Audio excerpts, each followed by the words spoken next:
नमस्कार सर, बहुत-बहुत स्वागत है आपका। नमस्कार अंजू जी, याद करने के लिए बहुत धन्यवाद आपका। सर, अब केजरीवाल की करतूतों के पुलिंदे खुल रहे हैं। सीएजी की रिपोर्ट की शक्ल में दिल्ली विधानसभा में तो बात करना तो बनता ही है।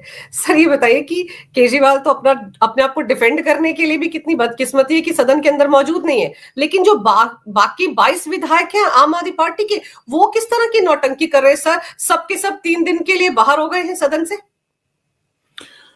अंजू जी, सबसे पहला सवाल तो ये उठता है कि आबकारी नीति समेत 14 सीएजी की रिपोर्ट्स को अरविंद केजरीवाल एंड कंपनी दबाए क्यों बैठे थे।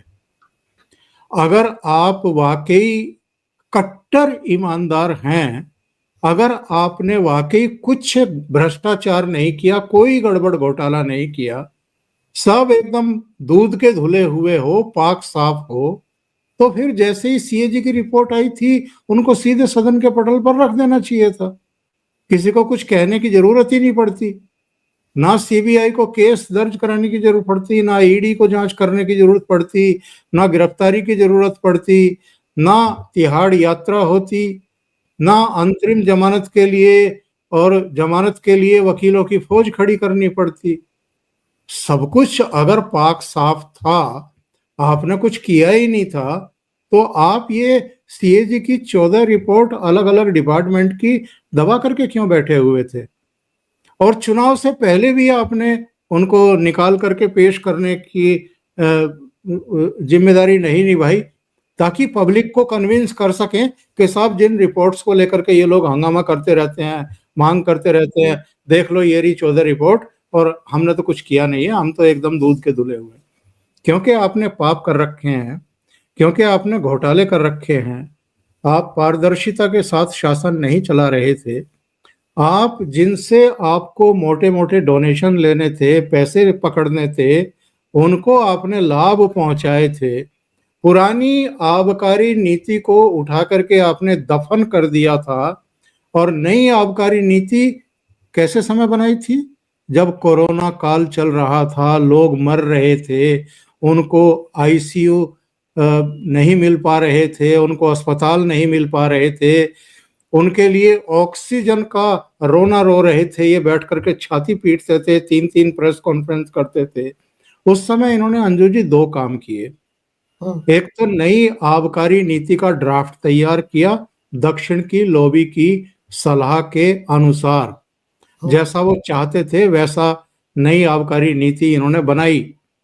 उनको चार्टर प्लेन में दिल्ली बुलाते थे, उनके साथ मीटिंग्स होती थी, वो आबकारी नीति बनती थी। के कविता और कुछ दूसरे चेहरे थे जो बीच में थे, और पूरा जो है इन्होंने एक रोड मैप बनाया था कि कैसे कैसे भ्रष्टाचार करना है, कितना पैसा पकड़ना है रिश्वत के रूप में, और किन किन लोगों को कैसे लाभ पहुंचाना है। उस तरीके की नई आबकारी नीति बनाई। दूसरा काम इन्होंने किया, शीश महल तैयार करवाया। कोविड काल में किया ये सारा दोनों काम। कोविड काल में जब लोग मर रहे थे, परिजन बिलख रहे थे, उनके लिए बेड नहीं थे, डॉक्टर नहीं थे, ऑक्सीजन नहीं थी, लाशों के अंबार लग रहे थे दिल्ली समेत दूसरी जगहों पर, और तब ये 2 काम कर रहे थे। एक तो शीश महल बनवा रहे थे 54 करोड़ का, और दूसरा नई आबकारी नीति बना रहे थे। और अपने आप को कट्टर ईमानदार कहने वालों में इतना साहस पैदा नहीं हुआ कि जब सवाल खड़े हो रहे थे तो वो सीएजी की रिपोर्ट पेश करते। सीएजी की रिपोर्ट आई भी तो कब? जब सत्ता परिवर्तन कर दिया दिल्ली की जनता ने, जब इनको बाहर का रास्ता दिखा दिया, जब अरविंद केजरीवाल को भी हरा दिया, मनीष सिसोदिया को भी हरा दिया, और सौरभ भारद्वाज से लेकर के सत्येंद्र जैन तक को भी बाहर का रास्ता दिखा दिया।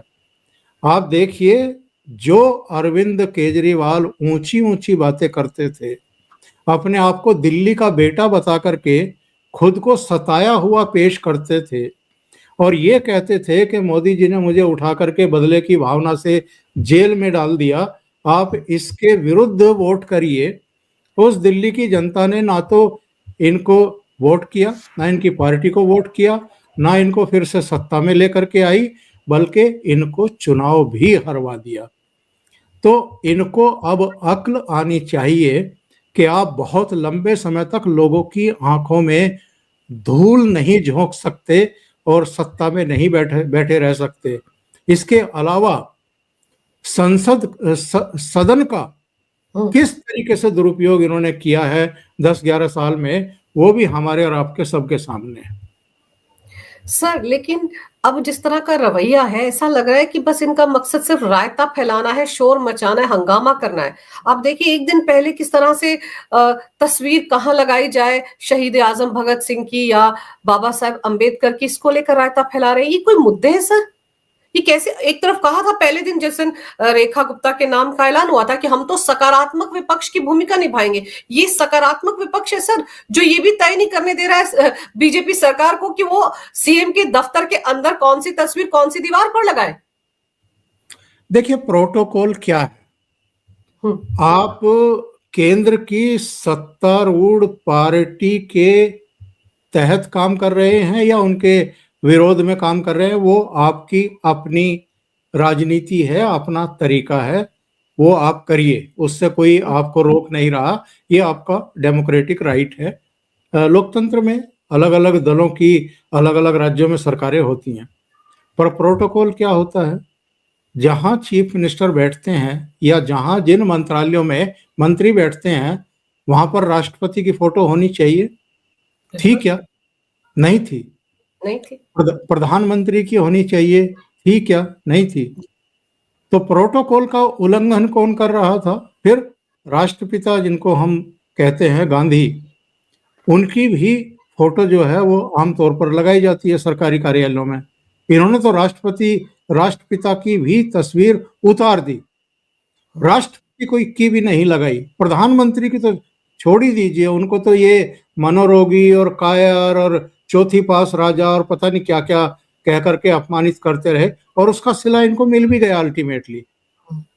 इनको दिल्ली की जनता ने ही सबक सिखा दिया, बदजुबानी के कारण, इनके भ्रष्टाचार की वजह से, पारदर्शिता की कमी की वजह से, इनके झूठे झांसों की वजह से और वादा खिलाफी की वजह से, और मीडिया का दुरुपयोग करके अपनी छवि चमकाने के लिए। तो जो प्रोटोकॉल है उसके तहत आप काम कर नहीं रहे थे। राजनीतिक स्कोर करने के लिए, राजनीतिक फायदा उठाने के लिए, और चूंकि पंजाब में आपको विधानसभा का चुनाव लड़ना था और वहां के मतदाताओं के वोट लेने थे, इसलिए तो आपने सरदार भगत सिंह का फोटो लगाया। बिल्कुल। और आपको मायावती का जो वोट बैंक था वो हड़पना था, इसलिए डॉक्टर अंबेडकर का फोटो लगा लिया। इनके आप पुराने झंडे उठा करके देखिए और नए झंडे उठा करके देखिए, गूगल करेंगी तो समझ में आएगा कि पहले इनका एक सफेद से कलर का आम आदमी पार्टी का झंडा था, फिर उसका रंग ही बदल गया, पीला और नीला कलर का जो है, गाढ़े नीले कलर का झंडा इन्होंने जो है बना दिया, केवल इसलिए कि इनको दलित वोट चाहिए थे। एक, चूंकि पंजाब में पूरे देश में सर्वाधिक दलित मतदाता हैं, तो सरदार भगत सिंह और डॉक्टर अंबेडकर का फोटो ही पंजाब को ध्यान में रख करके इन्होंने अपनाए थे। लेकिन जो प्रोटोकॉल थे उनका तो उल्लंघन किया। अब नई सरकार आई है, नई सरकार ने केवल प्रोटोकॉल का पालन किया है। उन्होंने राष्ट्रपति का फोटो लगाया, उन्होंने बापू का फोटो लगाया, उन्होंने प्रधानमंत्री नरेंद्र मोदी का फोटो लगाया, और जो डॉक्टर अंबेडकर का फोटो था और जो सरदार सुखदेव सिंह का फोटो था, भगत सिंह का फोटो था, वो उन्होंने साइड की दीवार पर बनाए रखा। बस वहां नहीं लगाया जहां मुख्यमंत्री बैठती हैं, वो साइड वाली दीवार पर डॉक्टर अंबेडकर और सरदार भगत सिंह का फोटो भी लगा दिया। तो भाई, इसको मुद्दा बनाने की क्या जरूरत है? गलती तुमने की थी, भारतीय जनता पार्टी सरकार या मुख्यमंत्री ने नहीं की।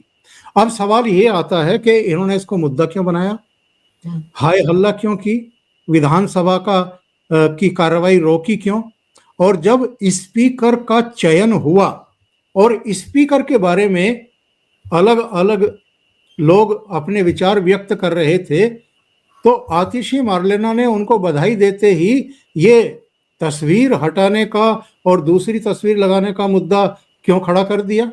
क्या वो सही मौका था इस मुद्दे को उठाने का, या उस समय केवल स्पीकर के बारे में बात करने की जरूरत थी और उनको शुभकामनाएं देने की जरूरत थी? जो आप चाहते हैं वो सवाल उनके सामने रखने की बात थी कि साहब हमें भी पूरा मौका मिलेगा आपके स्पीकरशिप में, जो है ऐसी हम उम्मीद करते हैं। यहाँ तक ठीक था, लेकिन वहीं से राजनीति शुरू करना, हंगामे शुरू करना, और उसके बाद जब उपराज्यपाल का अभिभाषण हुआ तो फिर से वही मामला खड़ा कर देना, हंगामा करना, आवाजें उठाना। और नतीजा क्या निकला? नतीजा ये निकला कि 2015 में जिन विजेंद्र गुप्ता को आपने मार्शल के जरिए बेइज्जत करवा करके कंधों पे उठा करके सदन के बाहर फिकवाया था, आज पूरी जो कहते हैं ना कि चक्र है, ये चक्र घूमता है और जो चक्की चलती है वो जरा महीन पीसती है, धीमे जरूर चलती है। आज वो स्पीकर हैं, आज वो आपको आपकी जगह दिखा रहे हैं। तो वो 22 के 22 एमएलए 3 दिन के लिए सस्पेंड किए उन्होंने कि आप अंदर रहेंगे, फिर आप इस तरह की हरकतें करेंगे। मैंने तो एक वीडियो बनाया था, मैंने उसमें चुटकी भी ली है कि जहां से शुरू किया था सड़कों पर धरने, प्रदर्शन, हंगामे, नारेबाजी, पोस्टरबाजी, प्ले कार्ड लेकर के, आज वहीं पहुंच गए हैं, वहीं पहुंचा दिए नए स्पीकर ने। इनको उठा करके सदन से वहीं सड़क पर फेंक दिया है कि यहां जाओ और वहीं बैठ करके हाय हाय करो, छाती पीटो। तो आज ये नौबत इनकी आ चुकी है। सर बाहर जाके बैठ गए, प्ले कार्ड लेके धरना दे रहे हैं। अब तो चंदा फिर से शायद इकट्ठा करना पड़े इनको, क्योंकि यहीं से तो शुरुआत हुई थी, क्राउड फंडिंग हुई थी यहाँ से, उसके बाद ही आगे बढ़े थे। लेकिन सर अब 3 दिन ये सदन के अंदर नहीं रहेंगे, और अब शराब घोटाले की ये जो सीएजी रिपोर्ट है ये तो आ गई, लेकिन शीश महल की रिपोर्ट भी पेश की जाएगी। तो इसका मतलब ये है कि ये सब बाहर बैठकर ही तमाशा देखेंगे। और अब तो एक्सटेंड भी हो गया दिल्ली विधानसभा का कार्यकाल, थोड़ा आगे जाएगा ये सेशन, तो फिर तो ये बिल्कुल भी अंदर नहीं आ पाएंगे। और अगर अंदर आएंगे सर तो फिर तो ये रायता ही फैलाएंगे। मुझे तो ऐसा लग रहा है कब अरविंद केजरीवाल ने अच्छी खासी पट्टी पढ़ाकर या इसी शर्त के साथ बनाया है नेता प्रतिपक्ष आतिशी मारलेना को कि सिर्फ हंगामा कर रहे हैं, शोर मचाना है, कार्रवाई ना चलने पाए।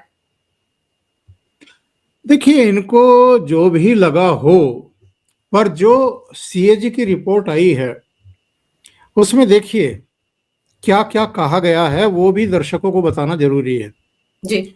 उस पॉइंट पर हम पहले आ जाते हैं, फिर जो आपका प्रश्न है उस पर आते हैं। सीएजी की रिपोर्ट में ये कहा गया है कि शराब नीति में खामियों के कारण सरकार को 2026 करोड़ का नुकसान हुआ है, और शराब नीति बनाने से पहले विशेषज्ञों की सलाह ली गई थी, लेकिन उनकी सिफारिशों को माना ही नहीं गया। जिन कंपनियों की शिकायतें थी या जो घाटे में चल रही थी उनको भी लाइसेंस दे दिए गए। कैबिनेट और उपराज्यपाल यानी एलजी से कई बड़े फैसलों की मंजूरी ही नहीं ली गई, यानी वहां भी पारदर्शिता की कमी थी, और जो एक हायरार्की होती है उसको भी पूरा नहीं किया गया। दूसरे, शराब नीति के नियमों को विधानसभा में पेश भी नहीं किया गया, यानी विधानसभा में जो जवाबदेही होती है किसी भी सरकार की, ये उससे भी भाग खड़े हुए और विधानसभा में वो जानकारी दी ही नहीं गई। कोविड-19 के नाम पर कि सब कोविड काल चल रहा है, 144 करोड़ की लाइसेंस फीस इन्होंने माफ कर दी। 144 करोड़ की लाइसेंस फीस, ऐसा करने की कोई जरूरत ही नहीं थी, ये सीएजी की रिपोर्ट में कहा गया है।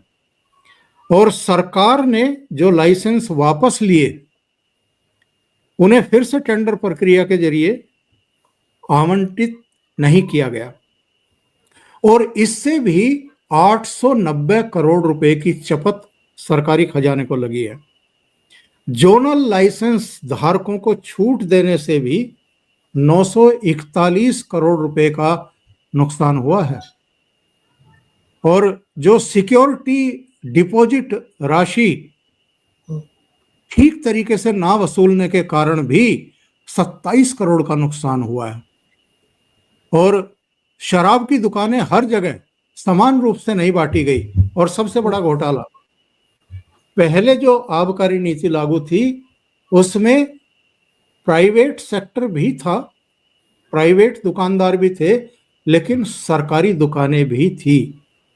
इन्होंने नई आबकारी नीति में जो प्राइवेट खिलाड़ी थे, जो कारोबारी थे, उन्हीं को सब कुछ दे दिया और सरकारी दुकानों को ताला लगा दिया। तो नई आबकारी नीति पर जो सीएजी की रिपोर्ट आई है वो इनको पूरी तरीके से नेक्ड करती है, पूरी तरीके से निवस्त्र करती है कि इन्होंने क्या सोच करके नई आबकारी नीति बनाई और किन को फायदा पहुंचाया और उनके जरिए अपने आप को जो है इन्होंने फायदा पहुंचाया। मैं कुछ पॉइंट्स और रखता हूं दर्शकों के सामने जी। होलसेलर मार्जिन था वो 5% से बढ़ा करके 12% किया था इन्होंने। ये जो 7% बढ़ाया है इसमें बहुत बड़ा खेल किया गया था। 7% में से कम 5% इनके पास लौट करके आया होगा और 2% का फायदा इन्होंने होलसेलर्स को बढ़ाया। इसके अलावा कोई स्क्रीनिंग नहीं हुई, फाइनेंशियल चेक नहीं हुआ, एक्सपर्ट्स की राय जो है इन्होंने वो ताक पर रख दी। लाइसेंस के जो नियम हैं, एक्साइज रूल्स है अंजू जी 2010 का, उसका नियम है 35, उसको सही तरीके से इन्होंने लागू तक नहीं किया। और जिन लोगों की रुचि मैन्युफैक्चरिंग और रिटेल में थी उन्हें होलसेल लाइसेंस दे दिए गए। पूरी सप्लाई चेन में एक ही व्यक्ति को फायदा पहुंचाने के लिए ये सब किया गया। तो आप ये देखिए, ये कहते थे ना कि चवन्नी भी नहीं मिली, कोई घोटाला नहीं हुआ और नई आबकारी नीति से तो फायदा हो गया। अब सीएजी की रिपोर्ट सामने आ गई है, पता चल गया पूरे देश को और दुनिया को भी कितने ईमानदार हैं, कितने कट्टर ईमानदार हैं और कितना बड़ा नुकसान उन्होंने दिल्ली सरकार के खजाने को पहुंचाया है। सर, सबसे अहम बात तो ये है कि ये शुरुआत से ये बोलते आ रहे हैं कि सिसोदिया के बैंक से कुछ नहीं मिला, झुनझुना मिला, केजरीवाल के पास से कुछ नहीं मिला, लेकिन मनी ट्रेल तो एस्टैब्लिश किया है ईडी ने। किसी भी दिन ट्रायल शुरू हो जाएगा। और अब जब सीएजी रिपोर्ट आई है सर, ये सीएजी रिपोर्ट को लेकर ही तो अरविंद केजरीवाल, आपको याद होगा 2011-12 में किसी भी नेता, किसी भी मंत्री पर आरोप लगा देते थे और फिर कहते थे कि सीएजी की रिपोर्ट में ही कहा गया है, हम नहीं कह रहे। तो इसको तो ये नकार भी नहीं पाएंगे सर। कैसे नकारेंगे, किस मुंह से नकारेंगे कि सीएजी की रिपोर्ट गलत है? इन्होंने कहां कहां यू टर्न नहीं लिया है अंजू जी, ये बताइए मुझे आप। ये तो ये भी कहते थे, अर्णब गोस्वामी के साथ एक इंटरव्यू सर्च करेंगे तो मिल जाएगा। इन्होंने कहा था कि मैं कभी जिंदगी में राजनीति में नहीं आऊंगा, मैं कभी कोई चुनाव नहीं लड़ूंगा, मैं कभी कोई सरकारी पद नहीं लूंगा। इससे बड़ा झूठा कोई होगा क्या? फिर इन्होंने ये भी कहा कि मैं अपने बच्चों के सिर की कसम खाता हूं, ना तो कभी भारतीय जनता पार्टी से समर्थन लूंगा, ना मैं कभी कांग्रेस से समर्थन लूंगा, ना इन लोगों को कभी समर्थन दूंगा। और बच्चों के सिर की कसम तोड़ दी। जब 28 सीटें आई तो कांग्रेस पार्टी के 8 एमएलए का सपोर्ट लेकर के पहली बार चीफ मिनिस्टर बन गए। इन्होंने तो ये भी कहा था कि मैं कोई बड़ा घर नहीं लूंगा। बड़े घर की जी हमें जरूरत क्या है, हमारा तो छोटे घर से काम चल जाएगा। पैर पसारने के लिए 3-4 कमरे चाहिए होते हैं सर, ये पर्टिकुलर डायलॉग था। हम तो आम आदमी है जी, और हमें ये सिक्योरिटी की भी क्या जरूरत है जी, हमें किससे क्या खतरा है जी, सिक्योरिटी तो आम आदमी की सुरक्षा के लिए चाहिए। और ये तो ये भी कहते थे कि ये लंबा चौड़ा काफिला, बड़ी गाड़ी की क्या जरूरत है। आज आप देख लो कौन सा कर्म कांड इन्होंने नहीं किया है। इन्होंने हर चीज से यू टर्न लिया है, हर जगह इन्होंने झूठ बोले हैं और आज उसी की तो दुर्दशा हो रही है। इसी दुर्दशा की वजह से तो सत्ता से बाहर हैं और विधानसभा से भी बाहर हो गए। यानी जिस विधानसभा में खड़े होकर के आप ये चिल्लाते थे ये एलजी कौन है, ये एलजी को हमारे सिर पर किसने लाके बैठा दिया, ये हमारा मालिक है या हम दिल्ली के मालिक हैं, तो दिल्ली की जनता ने बताया कि दिल्ली के मालिक दिल्ली की जनता है। कोई अरविंद केजरीवाल नहीं है, कोई रेखा गुप्ता नहीं है, कोई नरेंद्र मोदी नहीं है या कोई XYZ नहीं है। किसी भी राज्य की मालिक वहां की जनता होती है। सरकारें केवल ट्रस्टी का काम करती हैं। सरकारें सिर्फ लोक कल्याण का काम करने के लिए चुनी जाती है। आप लोक कल्याण का काम करने में पूरी तरह असफल रहे, अहंकार से चूर रहे, शक्तियों का आपने दुरुपयोग किया, आप अपने को कट्टर ईमानदार बताते रहे लेकिन जम करके लूटपाट करते रहे। अभी तो एक मामले की सीएजी रिपोर्ट आई है अंजू जी, अभी तो सही बात है। देखते जाइए। ये 3 मार्च तक का जो इस सत्र का की अवधि बढ़ाई गई है, ये सोच समझ करके बढ़ाई गई है। एक दिन में एक एक दो दो रिपोर्ट आती रहेंगी, इनका बैंड बजता रहेगा, मीडिया में वो सारी चीजें चलती रहेंगी, ये सफाई पर सफाई देते रहेंगे। स्पीकर एक एक करके हर रिपोर्ट पर एक पीएससी बनाते रहेंगे और पब्लिक अकाउंट कमेटी जो है अपनी जांच पड़ताल करेगी, रिपोर्ट देगी, उस पर फिर स्पीकर आगे की कार्रवाई तय करेंगे। सदन इनके लिए क्या सजा तय करता है वो भी देखना है, और वो दिल्ली पुलिस को या दूसरी जांच एजेंसियों को क्या दिशा निर्देश देते हैं मुकदमे कायम करने के, गिरफ्तारी के या दूसरे, वो भी जरा देखना दिलचस्प होने वाला है। बिल्कुल सही कह रहे हैं सर। बड़ी मुश्किल राह होने जा रही है अरविंद केजरीवाल एंड कंपनी की। और सर पहली बार शायद पिछले 10-12 साल में ऐसा हुआ है कि 6-7 दिन का सत्र चल रहा है दिल्ली विधानसभा का। सर ये तो एक दिन पहले बुलाते थे और भड़ास निकालने के लिए आधे दिन का सत्र बुला लेते थे। एक दिन का सत्र, बजट सत्र तो इनका एक दिन से ज्यादा कभी चला ही नहीं। और साल में शायद 2 बार या मुश्किल से 3 बार उन्होंने एक एक दिन का सत्र बुलाया है। पहली बार मुझे लग रहा है कि 6-7 दिन या 8 दिन का सत्र होगा। इनके पूरे कार्यकाल में कैबिनेट की बैठक ही कितनी हुई हैं?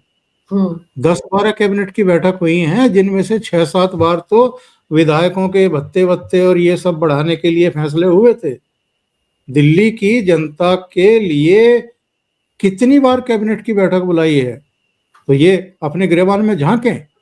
और अब तो सदन में कामकाज होने वाला है, अगर उस कामकाज में आप बाधा डालोगे तो फिर अब तो भाई स्पीकर विजेंद्र गुप्ता हैं, तो विजेंद्र गुप्ता को रह रह करके वो सब चीजें याद आती रहेंगी और आपको वो लंबी पूंछ लगाते रहेंगे। इतनी लंबी पूंछ लगाएंगे कि पूरी दिल्ली भी देखेगी और देश भी देखेगा। तो जैसे उन्होंने अब किया है ऐसे ही आगे भी करेंगे, वो उन्होंने संदेश और संकेत दे दिया है। तो या तो भले मानुस बन जाओ और एक तरीके से बैठ करके चर्चा में भाग लो, हो हल्ला प्ले कार्ड और ये नारेबाजी बंद कर दो, नहीं तो फिर ठिकाना वही होगा आपका जो शुरू में सड़कों पर हुआ करता था, वहीं बैठ करके छाती पीटोगे। सर यथा राजा तथा प्रजा बोलते हैं ना, तो जब राजा ये कहता था मैं एनार्किस्ट हूं, तो फिर बाकी लोग भी तो वही करेंगे ना सर। और यही पाठ पढ़ाकर भेजा गया। आप सही कह रहे हैं कि अभी तो 3 दिन है, मुझे तो लगता है हो सकता है पूरे सत्र के लिए ना बाहर हो जाए। 3 दिन के बाद जब अंदर आएंगे फिर ये हंगामा करेंगे, क्योंकि तब तो और रिपोर्ट सामने आ रही होंगी सर, बौखलाहट तो उसकी भी होगी। मैंने आपके कार्यक्रम में ही एक बात कही थी, उसको रिपीट करता हूं। जी। अरविंद केजरीवाल के राजनीतिक जीवन का अंत हो चुका है, इनकी वापसी नहीं होगी। अंजू जी मेरी बात याद रखिएगा, इनकी वापसी नहीं होगी, क्योंकि ये इतने मामलों में फंसने वाले हैं, इतने मामलों में गिरफ्तार होने हैं, इतने मामलों के ट्रायल शुरू होने हैं, इनको सांस लेने की फुर्सत नहीं होगी। और ये एक ऐसा टेस्ट केस बनने वाला है अरविंद केजरीवाल का, जो अभी राजनीति में आकर के लूटपाट करने के बारे में सोच भी रहे होंगे ना, वो अभी से तौबा कर लेंगे और इस तरह की हरकतें करने का कोई आगे दुस्साहस नहीं जुटाएगा। और जो दुस्साहस जुटाएगा उसका क्या अंजाम हो सकता है, उसके लिए अरविंद केजरीवाल का केस ऊपर एक बार टंगा चलेगा। रहेगा देखने के लिए कि अगर आप कट्टर ईमानदार होने का दावा करके आते हैं और लूटपाट में संलग्न हो जाते हैं हर डिपार्टमेंट में, तो आपका अंत कितना बुरा हो सकता है समझ लीजिए। शराब घोटाले में भी अगर इनको केवल 2 साल की भी सजा हो गई ना अंजू जी, तो ये 6 साल के लिए सक्रिय राजनीति से अलग हो जाएंगे, 6 साल चुनाव नहीं लड़ पाएंगे। और इसके अलावा ये जो दूसरे मामले हैं जिनकी जांच चल रही है इस समय, जिसमें चार्जशीट पेश होगी, जिनमें गिरफ्तारियां होंगी, उनमें भी अगर सजाएं हो गई तो आप जो मैं कह रहा हूं कि इनके राजनीतिक जीवन का अंत समझ लीजिए वो इनका हो चुका है। कोई चमत्कार बचा सकता है और चमत्कार आजकल होते नहीं है। सर, और यहाँ पर ये भी याद रखना जरूरी है कि शराब घोटाले में आम आदमी पार्टी भी आरोपी है। अगर ये साबित हो जाता है ये कैग रिपोर्ट से, ईडी से, कि भाई सारा फायदा जो बेनिफिशियरी थी वो आम आदमी पार्टी थी, सर तो आम आदमी पार्टी का पत्ता साफ हो जाएगा, उसकी मान्यता रद्द हो जाएगी, फिर तो इनकी पूरी की पूरी राजनीति पर एक बड़ा सा फुल स्टॉप लग जाएगा। बिल्कुल। अभी तो पहली रिपोर्ट आई है, अभी तो 13 और रिपोर्टें आनी है, और वो सब रिपोर्टें भी केजरीवाल के इर्द गिर्द ही हैं, तो शिकंजा तो अच्छे तरीके से कसेगा। और ये भी देखना दिलचस्प होगा कि ये जो इनके 22 विधायक हैं ये क्या करते हैं 3 दिन के निर्वासन के बाद, जब ये अंदर आएंगे तब ये क्या करते हैं। सर, आपने समय निकाला इस विषय पर विस्तार से जानकारी मेरे दर्शकों को दी, आपका बहुत बहुत धन्यवाद। नमस्कार। भारत माता की जय हो। वंदे मातरम और जय श्री राम। वंदे मातरम।